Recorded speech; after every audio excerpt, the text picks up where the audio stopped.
my name is Gerhard Schwartner. Welcome to Selling Power TV. Today, we have the great pleasure of meeting with Frank Cespedes. He is the author of a wonderful new book, Sales Management That Works, by Harvard Business Review Press. Welcome, Frank. Thank you, Gerhard. Pleasure to be with you. Let's talk about the hot trend in business, which is everybody talks about digital transformation. How should sales leaders think about that hot topic? Sales is always a very, very good core test case for any organizational change, especially technology. And it's a good core test case because in most for-profit companies, so many other decisions and resource allocations depend on sales forecasts and the sales force's ability to meet those forecasts. But conversely, sales is then under a lot of pressure in most companies to make sure they meet the numbers. When it comes to digital transformation in particular, the first thing is you got to clarify, and by you, I mean the sales leader, and the company has to clarify what they mean by digital transformation. And at the end of the day, if it's going to have an impact in the sales organization, it has to support the important sales tasks. You don't do it because if we do something digital, it says we're cool, we're innovative. That's not a good reason. You've got to be able to point to what this is going to mean in terms of increasing customer contact time, or decreasing cost to serve, or increasing reach, etc. And quite honestly, and I think I get around with companies as well and as much as anyone, I don't see a lot of rigor there right now. Do you think that there is a shiny object syndrome, that sales leaders get attracted when somebody says, well, here's an artificial intelligence tool that listens to all customer conversations, and therefore we can improve sales performance? At the end of the day, when you've got a quota, you may be attracted to the shiny object, but you will or won't use it depending upon if it helps you make quota. So what's your advice to sales leaders on how to approach an investment in technology that is purportedly in improving sales? And I think of productivity in sales as having three interactive components. Capacity. Capacity, in effect, tells you how many opportunities you get, how many shots on goal.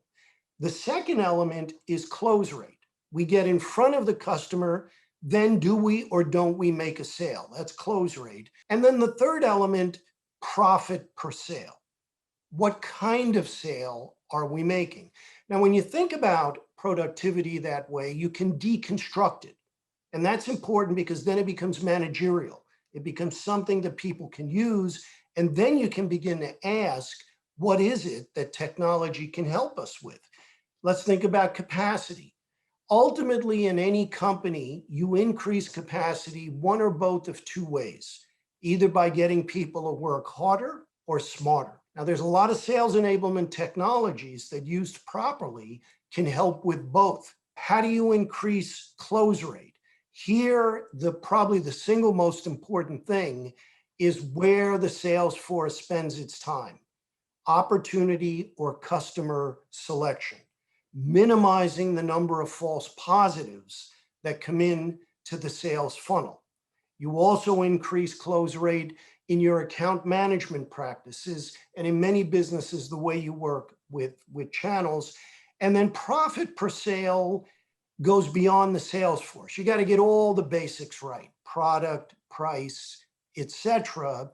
But you also increase profit per sale by taking costs out of your go-to-market. And for me, any, call it what you want, any digital initiative, I should be able to link that to one or more of those variables that drive sales productivity. How many CEOs actually have had good sales background? Less than ever before is the unfortunate answer. There is a data revolution going on. Specialization is important, but it has two consequences that have to be managed.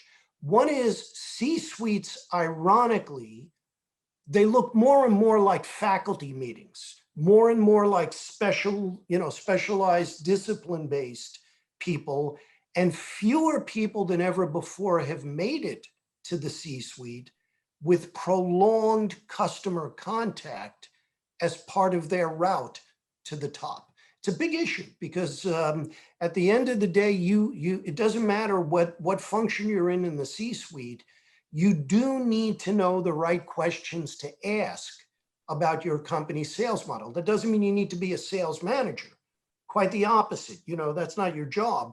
But you do need to know the questions to ask about the sales model in capital budgeting, operational reviews, or for that matter, digital initiatives. Final question, Frank. What makes you so passionate about the profession of selling? It's a very, very interesting topic to research and teach because it's sort of like the Times Square of a lot of disciplines, right?